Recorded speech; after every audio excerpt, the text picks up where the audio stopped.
विरोधक म्हणतात की भाऊ पैसा नाही, पैसा कसा उभा करायचा ते मला चांगलं माहिती आहे। गळती कमी करायची असते, वायफळ खर्च कमी करायचा असतो।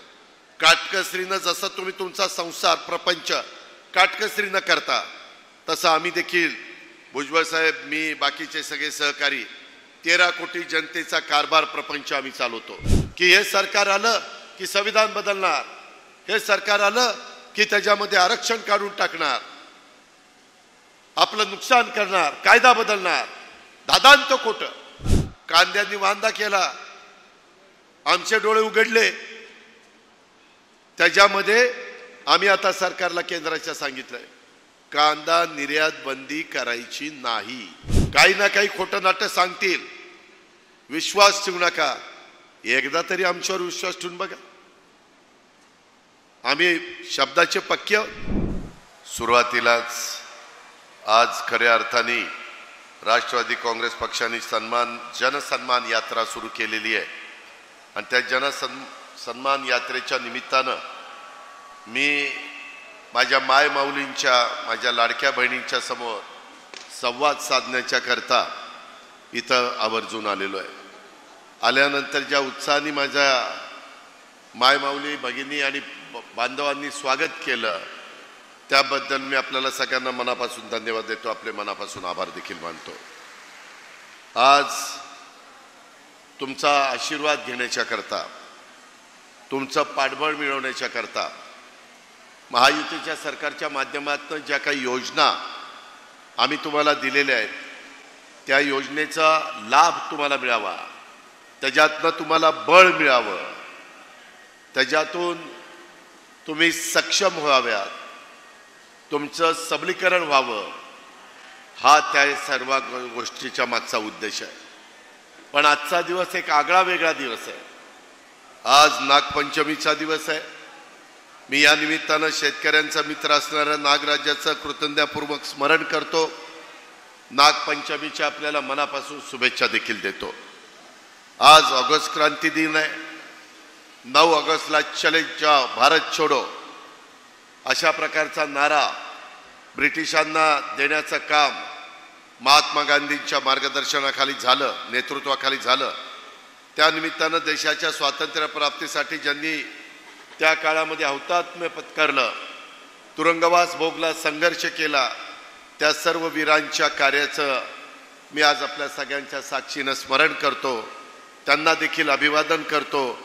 आज जागतिक आदिवासी दिन देखील आहे। आपल्या नाशिक जिल्हा, माझा ठाणे जिल्हा, नंदुरबार जिल्हा, माझा गडचिरोली जिल्हा, माझा चंद्रपूर जिल्हा, अशा अनेक जिल्ह्यामध्ये माझे आदिवासी बांधव मोठ्या प्रमाणावर राहतात, काम करतात। त्या निमित्तानं मी थोर क्रांतीवीर भगवान बिरसा मुंडा, क्रांतीवीर राघोजी भांगरे यांना वंदन करतो। आपल्या सर्वांना आदिवासी दिनाच्या पण शुभेच्छा देतो। आम्ही सगळ्यांनी देश पातळीवर आता आजपासून महाराष्ट्रासह देशभरात हर घर तिरंगा अभियान सुरू होत आहे। या अभियानात राज्यातल्या प्रत्येक नागरिकांनी सहभागी होण्याचं आव्हान मी या निमित्तानं करतो। त्याचं कारण असं आहे की आपल्याला 13, 14, 15 तारखेला तिन्ही दिवस आपल्या घरावर तिरंगा झेंडा फडकवायचा आहे। तो झेंडा तुम्हाला निश्चितपणे आमच्या सरकारच्या वतीनं दिला जाणार आहे। आपल्याला स्वातंत्र्य मिळालेलं आहे, त्याचा रास्त अभिमान आपल्याला सगळ्यांना आहे आणि त्याची आठवण ठेवण्याच्या करता, आपल्या तिरंग्याचा मान वाढवण्याच्या करता, सन्मान करण्याच्या करता हर घर तिरंगा अशा प्रकारचा कार्यक्रम देश पातळीवर राबवला जातोय। त्याच्यात माझा शिवशाहू फुले आंबेडकरांचा महाराष्ट्र हा देखील अग्रेसर राहिला पाहिजे, अशा प्रकारची पण भावना आणि विनंती मी आपल्याला सगळ्यांना करतो। उत्तर महाराष्ट्राचा आराध्य दैवत, माझ्या महाराष्ट्रातील 3.5 शक्तिपीठापैकी अर्ध शक्तिपीठ असणाऱ्या वणीच्या सप्तशृंगी मातेच्या चरणी देखील वंदन करतो। आणि आज पावसाचा दिवस असताना पण माझे ज्या मायमाऊली बहिणी, मुली, बांधव जमलेले आहेत त्यांचा खरोखरीच मी कौतुक करतो, त्यांना धन्यवाद देतो की आपण ह्या मेळाव्याला उपस्थित राहिला. तुम्ही म्हणाल की बाबा कोणत्या कारणाकरता ही जनसन्मान यात्रा काढलेली आहे.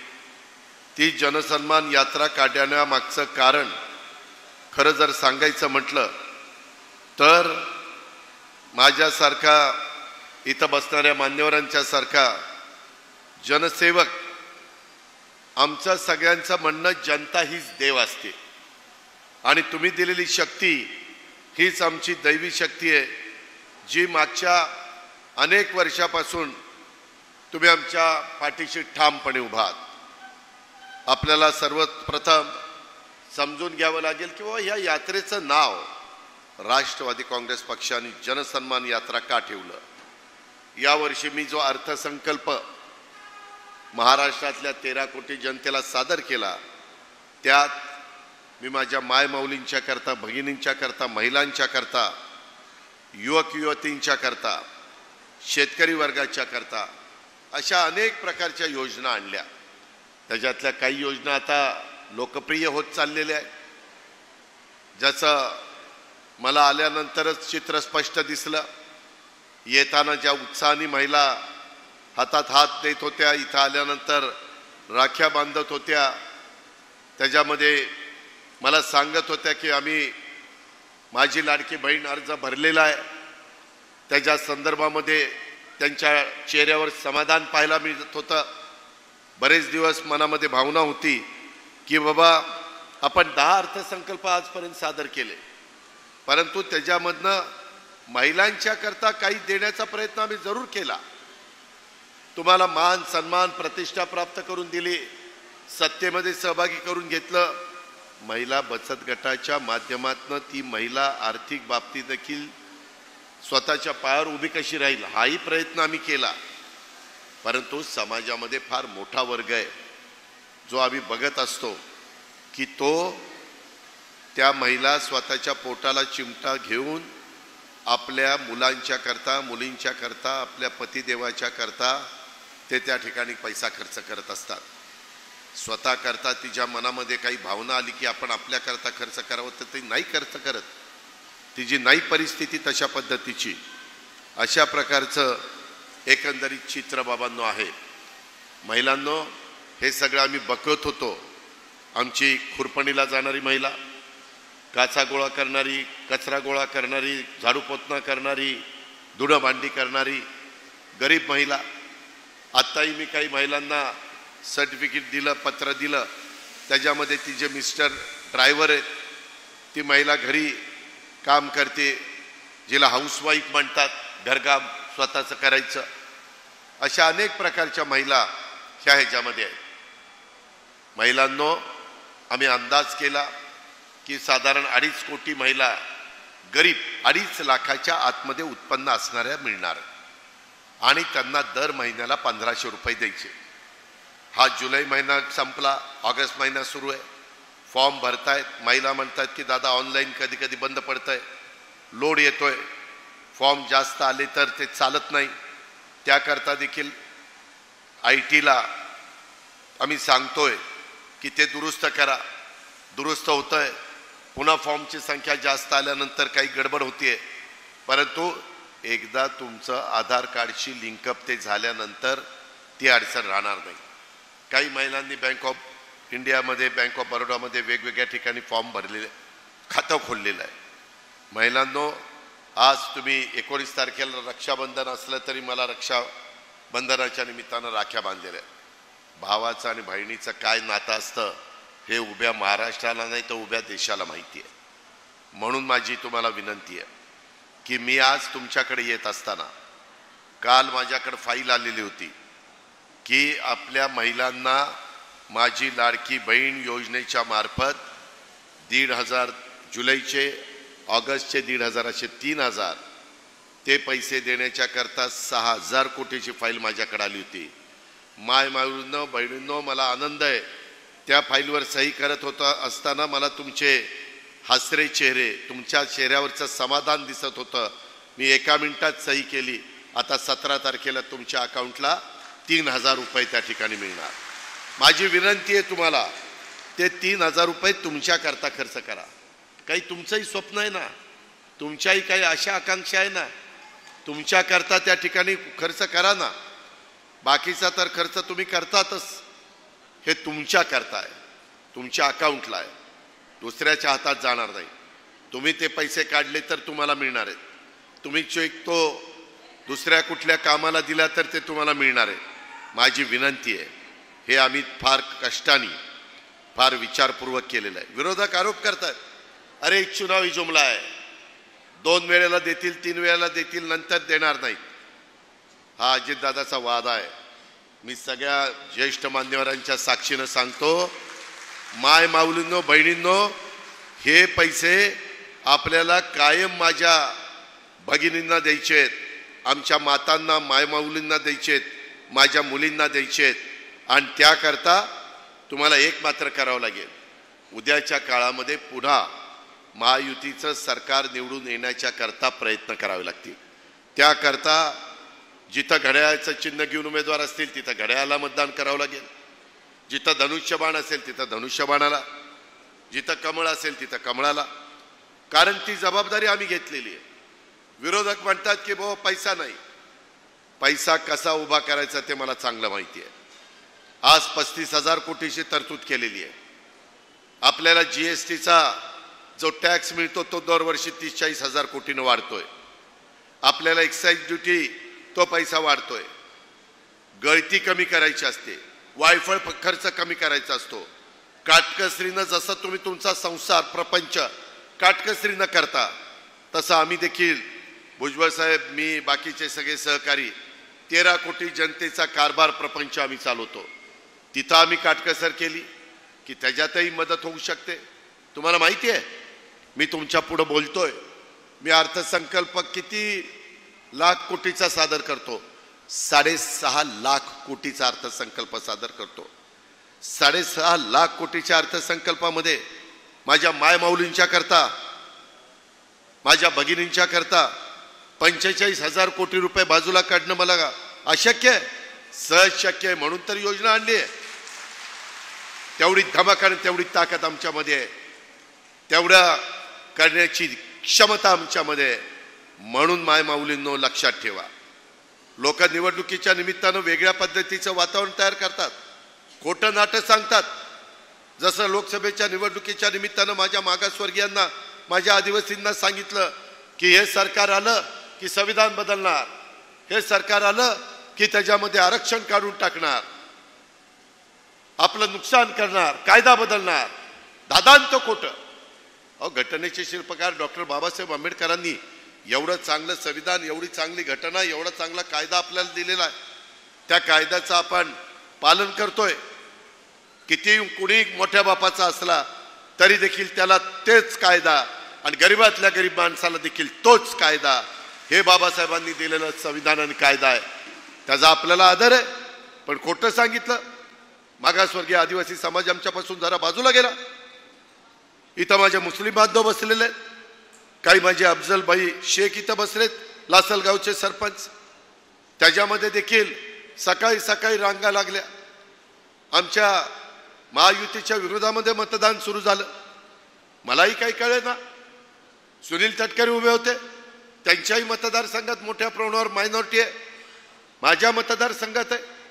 नेहमी आमच्या जिव्हाळ्याचे संबंध, आम्ही एक परिवार म्हणून एकमेकाला आधार देतो.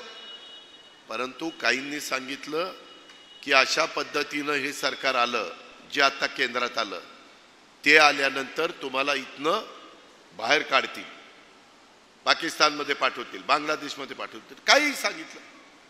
समोरच्यांना मतं पाहिजे होती. माझ्या मुस्लिम बांधवांना सांगायचंय, अफजलबाई, आम्ही सर्व जाती धर्माला न्याय देणार आहेत.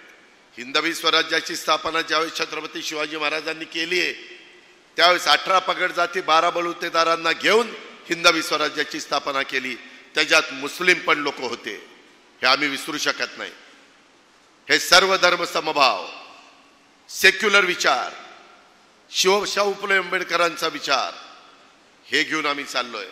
आम्ही कुठल्याही मनामध्ये काही अडीड न ठेवता, आम्ही ज्याचा उल्लेख मागाची भुजबळ साहेबांनी केला, मुस्लिम बांधवांच्या करता अनेक राज्यकर्ते होऊन गेले, परंतु जसं महाज्योती काढलं, सारथी काढलं, बार्टी काढलं, आरटी काढलं, टारटी काढलं, तसं मुस्लिमांच्या करता मार्टी काढायचं होतं. आम्ही कालच्या कॅबिनेटमध्ये निर्णय घेतला आणि मार्टी अस्तित्वात आणलं. आम्ही नाही दुजाभाव केला. मला महाराष्ट्रातल्या बांधवांना, मुस्लिम बांधवांना सांगायचं आहे, आम्ही दुजाभाव करणारे नाही आहेत. विशाळगडला घटना घडली, मी तिथं स्वतः जाऊन बघितलं काय घडलं काय नाही, आणि त्यांना मदत केली. त्यांचं नुकसान जे झालेलं होतं त्याची भरपाई केली. ही आमची कामाची पद्धत आहे. आम्ही कामाची माणसं, आम्ही राजकारण करणारी माणसं नाही. 80% काम, 20% राजकारण, हे स्वर्गीय यशवंतराव चव्हाण साहेबांनी आम्हाला शिकवलंय. आणि एवढ्यावर नाही थांबलो अफजल भाई, त्याच्यामध्ये आम्ही सगळ्यांनी निर्णय घेतला, मौलाना आझाद महामंडळाला 1000 कोटी रुपयाचं भाग भांडवल, 1000 कोटी रुपये. का तर माझ्या 43 समाजातल्या बांधवांना मदत झाली पाहिजे. 30 कोटी रुपये गॅरंटी होती शासनाची हमी, आम्ही 500 कोटी रुपये केली. 500 कोटी रुपये हे आम्ही केलं ना, हे बाहेर सांगितलं पाहिजे. अहो, हे जनसन्मान यात्रा त्याच्याकरता आहे. आम्ही मंत्रालयामध्ये बसून निर्णय घेतो, अंमलबजावणी करतो, परंतु माझ्या शेवटच्या माणसाला काय अंमलबजावणी केली ते जर कळलं नाही, माझ्या अल्पसंख्याकांना, माझ्या मागासवर्गीयांना, माझ्या आदिवासीला कळलं नाही, तर कसं होणार? आम्ही काही राजकीय भूमिका घेतली, विकासाच्या करता घेतली. आम्ही त्याकरता सरकारमध्ये गेलो, लोकांचे प्रश्न सोडवण्याच्या करता गेलो. त्यामध्ये वेगवेगळ्या मतदारसंघात आम्ही सरकारमध्ये गेल्यानंतर करोड रुपयाचा पैसा आला. तुम्हाला माहिती आहे, मी आत्ता ज्या निफाडमधनं आलो, 1500 कोटी रुपये तिथं गेल्या सव्वा वर्षामध्ये आले. कशाला म्हणतात 1500 कोटी? त्या दिंडोरीला काल होतो, 1800 कोटी रुपये दिंडोरीला या सव्वा वर्षाच्या काळामध्ये आले. आपल्या येवला लासलगाव विधानसभा मतदारसंघात भुजबळ साहेबांच्या नेतृत्वाखाली 1760 कोटी रुपये सव्वा वर्षामध्ये आले. कशाला म्हणतात 1760 कोटी रुपये? त्या सर्वोच्च मतदारसंघामध्ये 1500 कोटी रुपये आले. अरे बाबांनो, हे सव्वा वर्षामध्ये ह्याच 5-6 लोकांचे आकडे जर धरले तर 10,000 कोटीच्या पर्यंत आकडा गेला. हे कशामुळे घडलं? सरकारमध्ये गेलो म्हणून घडलं. आज या योजना माझी लाडकी बहीण कशामुळे दिली? सरकारमध्ये होतं म्हणून दिली. विरोधक म्हणतात काय, महिलांना दिलं, बहिणींना दिलं, भावांना काय? अरे भावांना पण दिलं ना. 3 हॉर्सपॉवर, 5 हॉर्सपॉवर, 7.5 हॉर्सपॉवर. त्याच्यामध्ये वीज माफी दिली नाही. याच्या आधी विजेचे कनेक्शन तोडले जायचे, विजेचे पैसे नाही भरले तर. आता तसं होत नाही. आता तुम्ही 3, 5, 7.5 हॉर्सपॉवर पर्यंतच्या मोटारी तुम्हाला त्या ठिकाणी चालवायच्यात, बिल भरायचं नाही. मागचं बिल देऊ नका, पुढचं बिल भरू नका, अशा पद्धतीनं तुम्हाला मदत करतोय ना. ही माझ्या भावांना मदत नाही झाली. दुधाचा धंदा करत असताना त्यांना गाईच्या दुधाच्या करता 5 रुपये लिटरला भाव वाढून दिला, 3.5, 8.5ला. ही मदत माझ्या भावांना नाही झाली. त्याच्या संदर्भामध्ये ज्या ज्या गोष्टी, आत्ताच मला बाळासाहेब म्हणत होते की दादा, आमच्या इथल्या सीटा पडण्याचं कारण कांद्यांनी वांदा केला, आमचे डोळे उघडले. त्याच्यामध्ये आम्ही आता सरकारला, केंद्राच्या सांगितलंय, कांदा निर्यात बंदी करायची नाही. त्यामध्ये लोकांना आता काय 3100-3200 काहीतरी भाव चाललाय. मिळू द्या ना माझ्या शेतकऱ्याला. काय तर नाशिकलाच कांदा नाही, माझा पुणे जिल्हा, माझा सोलापूर, नगर, माझा नाशिक, अनेक जिल्ह्यामध्ये कांदा उत्पादक शेतकरी आहे. माझ्या निफाडमध्ये, माझ्या लासलगावमध्ये, त्यांना देखील मदत झाली पाहिजे, ही आमची भूमिका आहे. अरे शेतकरी जशी तुमची जात आहे तशी माझी पण शेतकरी जात आहे. जातीचा, पातीचा, नात्याचा, गोत्याचा विचार आम्ही करत नाही. ही गोष्ट निफाडकरांनो, लासलगावकरांनो, येवलेकरांनो लक्षात ठेवा. आम्ही तुमचं भलं करण्याचा विडा उचललेला आहे. आम्ही तुम्हाला योग्य दिशेने घेऊन जायचं ठरवलेलं आहे. म्हणून ही जनसन्मान यात्रा आहे. उगीच आम्हाला काम धंदा नाही म्हणून जनसन्मान यात्रा नाही. याची आठवण आपण ठेवा. काही ना काही खोटं नाटक सांगतील, विश्वास ठेवू नका. एकदा तरी आमच्यावर विश्वास ठेवून बघा. आम्ही शब्दाचे पक्के आहोत. ही बाब आपण सगळ्यांनी या निमित्तानं ध्यानामध्ये ठेवावी अशा प्रकारची माझी आपल्याला सगळ्यांना विनंती आहे. मगाशी बोलत असताना जसं मागच्या मीटिंगमध्ये वैनगंगा पैनगंगा अशा प्रकारचा प्रकल्प आम्ही आपल्या विदर्भकरता राबवतोय. विदर्भकरता माझ्या काही मराठवाड्यातल्या भागाकरता तशा पद्धतीनं त्याला मान्यता देत असताना भुजबळ साहेबांनी कॅबिनेटमध्ये सांगितलं, आमच्या नाशिकला प्यायच्या पाण्याच्या करता मागं किकवी धरण करायचं ठरलेलं होतं, ते मागं पडलंय, त्याला मान्यता द्या. कदाचित पुढच्या किंवा त्याच्या पुढच्या कॅबिनेटला त्या किकवी धरणाला देखील मान्यता त्या ठिकाणी मिळेल, जेणेकरून माझं दारणा, माझं गंगापूर, माझं गिरणा, माझं चणकापूर, माझं नांदूर मधवेश्वर, माझं अर्जुन सागर पुनत, माझं मांजरपाडा ह्याचं पाणी शेतीला मिळत असताना हे किकवीचं धरण फक्त नाशिककरांना प्यायला झालं तर माझ्या शेतीचं पण पाणी कमी होणार नाही. माझं मांजरपाडा धरणाचे कालव्याची कामं चाललेली आहेत. जसं आम्ही तिकडच्या भागाच्या करता वैनगंगा पैनगंगा केली, तसं माझ्या ह्या भागाच्या करता गोदाकाठ चांगल्या पाण्याने असा ओसंडून वाहण्याच्या करता नार पार योजना पुढच्या आचारसंहिता लागायच्या आत माझ्या नाशिककरांना वरदान ठरणारा नार पार प्रकल्प ह्या योजनेला आम्ही मान्यता देणार म्हणजे देणार. काम करायचं ते जनतेच्या करता करायचं. एवढ्यावर नाही पश्चिमेकडे पडणारं पाणी ते पूर्वेकडे आणायचंय, ते समुद्राला जात आहे, त्याचा काही उपयोग होत नाही. अरे ते पूर्वेकडे आणलं तर माझी धरणं लवकर भरतील. आमचा आणि मराठवाड्याचा जो उत्तर महाराष्ट्र मराठवाडा जो काही अंतर पडतंय, आमचं पाणी यांनी नेलं, यांचं पाणी त्यांनी नेलं, तो वाद आपल्याला कमी करायचा आहे. जायकवाडीला आपल्याला जास्तीचं पाणी आणायचंय. येलदरी असेल, सिद्धेश्वर असेल, या भागामध्ये माजलगावला आपल्याला पाणी आणायचंय. हे पण नार पार काही 1000 कोटीची योजना आहे. त्याला केंद्राचेही पैसे आम्ही आणतोय. नार पार आणि वैनगंगा पैनगंगाला नुसत्या राज्य सरकारच्या ताकदीवर हे होणार नाही, म्हणून केंद्राचा पैसा देखील लागणार. आम्ही केंद्रामध्ये जाऊ, तो पैसा आणण्याची धमक आणि ताकद आमच्यामध्ये. एवढ्यावरच नाही थांबणार. हे सगळं करत असताना माय माऊलींनो, आया बहिणींनो, ह्याच्यातून अजून काही प्रश्न आहे. माझ्या मुलांना मुलींना रोजगार मिळाला पाहिजे. त्याच्या संदर्भामध्ये आम्ही वेगवेगळ्या प्रकारच्या योजना ह्या जशा तुमच्याकरता आणल्यात तशा माझ्या महिलांच्या करता पिंक ई रिक्षा योजना आणलेली आहे. त्याच्यामध्ये मुख्यमंत्री माझी लाडकी बहीण योजनेचं सांगितलं. लेक लाडकी योजना आणलेली आहे. ज्यांचं उत्पन्न 1 लाख रुपये मध्ये कमी आहे, पिवळ्या आणि केशरी रेशन कार्ड धारकांना, त्यांना मुलगी जन्माला आल्यानंतर टप्प्याटप्प्यांनी 18 वर्षाची होईपर्यंत 1,01,000 तिच्या बँकेत जमा होणार. अशा प्रकारची लेक लाडकी योजना ह्या युती सरकारने 2003 पासून सुरू केलेली आहे. हे सबलीकरणाचं काम आहे. मुलींना व्यावसायिक शिक्षणाच्या करता शिक्षण शुल्क आणि परीक्षा शुल्क आम्ही माफ केलेलं आहे. गरिबांच्या मुली शिकल्या पाहिजेत.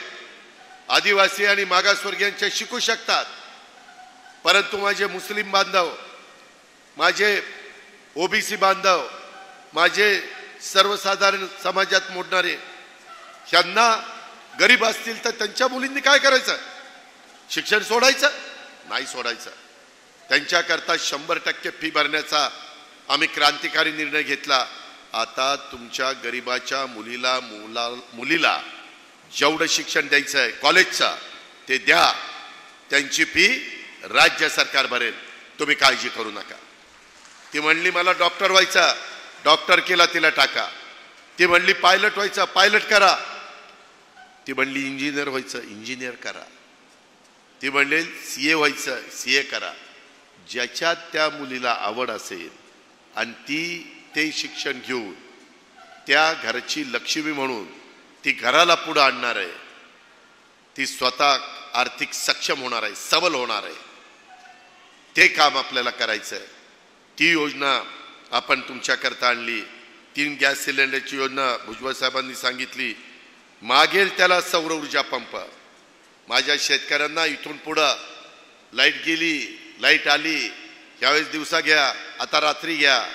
आठवड्यातनं 4 दिवस दिवसा, 3-4 दिवस रात्री. आता इथून पुढं ते बंद. इथनं पुढं मागेल त्याला सौर ऊर्जा पंप. 8.5 लाख पंप आपण त्याच्यामध्ये देतोय आणि केंद्राचे आणि राज्याचे मिळून 24,000 कोटीची योजना आहे. सूर्य उगवला, पंप चालू, बटन दाबायचा. सूर्य मावळला, पंप बंद. घरी जाऊन बायका मुलांच्या मध्ये मस्तपैकी गप्पा मारायच्या, जेवायचं, खावायचं, विचारपूस करायची. तिथं जसं सूर्य उगवल्यावर बटन दाबायचं आणि मावळल्यानंतर बंद करून घरी यायचं. तसं विधानसभेची निवडणूक आली, महायुतीचं बटन दाबायचं, योजना चालू. घड्याळ, धनुष्यबाण आणि त्या ठिकाणी कमळ. तिन्ही एका ठिकाणी नसणार, 3 पैकी एकच कुठेतरी असणार. ही गोष्ट लक्षात घ्या. जरा आम्हाला झटका बसलाय. नाशिकला 2-3 जागावर बसला, धुळ्याला बसला, नंदुरबारला बसला. आता काही झटका देऊ नका बाबा, लय जोरात शॉक बसलाय. अजून गाडी जागेवर आली नाही. मित्रांनो, गमतीचा भाग जाऊ द्या. ती लोकशाही आहे, तो तुमचा अधिकार आहे, तो तुम्हाला संविधान दिलेला आहे. परंतु आम्ही कुठं कमी पडलो तर आम्ही दुरुस्त करून तुमच्या पुढे परत विनंती करायचा आम्हाला अधिकार आहे ना. द्यायचं नाही द्यायचं तुम्ही ठरवणार, तो तुमचा अधिकार आहे. पण विनंती हात जोडून विनम्रपणे करण्याचा तर आमचा अधिकार आहे. त्या अधिकाराच्या, त्या विनंतीच्या, त्या निमित्तानं मी माझ्या महिलांना तशा प्रकारचं आवाहन करतोय. इतर पण वेगवेगळ्या प्रकारच्या 1 रुपयामध्ये पीक विमा योजना, वारकरी दिंडी योजना, युवा कार्य प्रशिक्षण योजना, 18 ते 30 वयोगटातली तरुण तरुणींच्या करता कौशल्य विकास कार्यक्रमातनं आम्ही ती योजना आणलेली आहे. त्याचेही व्यवस्थितपणे आपल्या मुला मुलींना प्रशिक्षण द्या, कार्यप्रशिक्षण द्या. त्याच्यातून ते स्वतःच्या पायावर उभे राहतील. त्यांना सर्टिफिकेट देणार आहे. आजच राज्यपालांची मीटिंग आहे. कार्यक्रम तुम्हाला टीव्हीला संध्याकाळी पाहायला मिळेल. आपल्या जर्मन म्हणून देश आहे जगात, त्यांनी 4 लाख मुलांना मुलींना त्यांना पाहिजेत प्लंबरचं, इलेक्ट्रिशियनचं, वेगवेगळ्या प्रकारची कामं करण्याच्या करता त्यांना महिन्याला 2 लाख रुपये पगार आहे.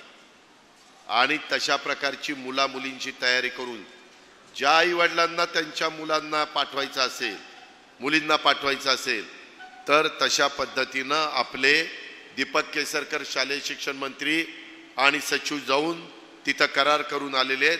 आज त्याची घोषणा होणार आहे. त्याला निधीची तरतूद केलेली आहे.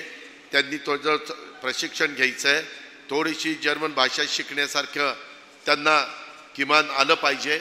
अशा पद्धतीनं झालं तर त्यांना तिथं नोकऱ्या लागणार आहेत.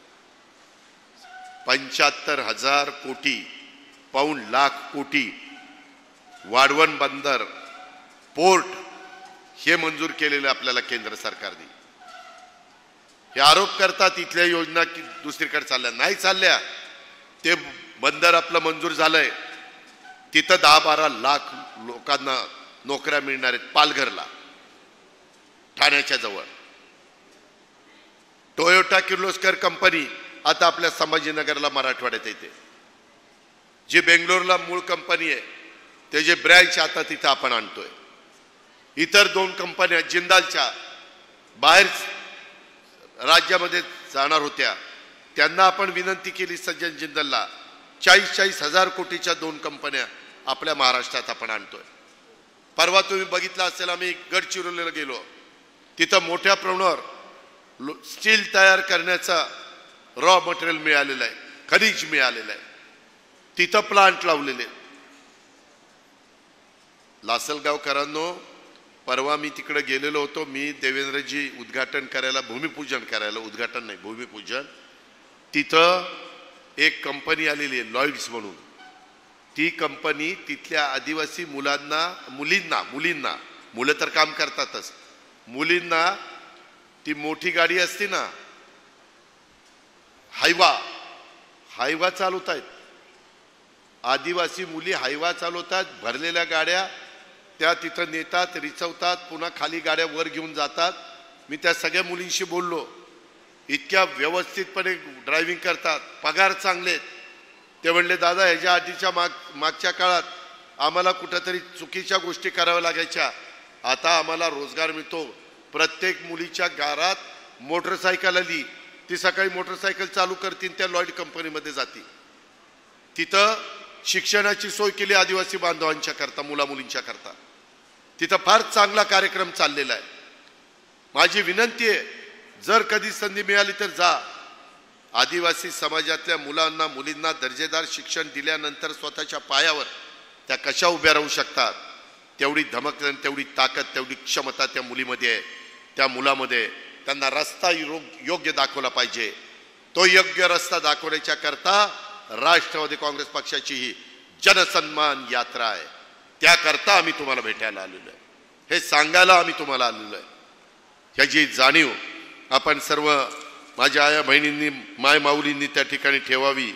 खाली आमचा एकमेव ध्येय विकास आणि गरिबीमधनं माणसाला वर कसं आणता येईल हे आपण सगळ्यांनी लक्षामध्ये ठेवा.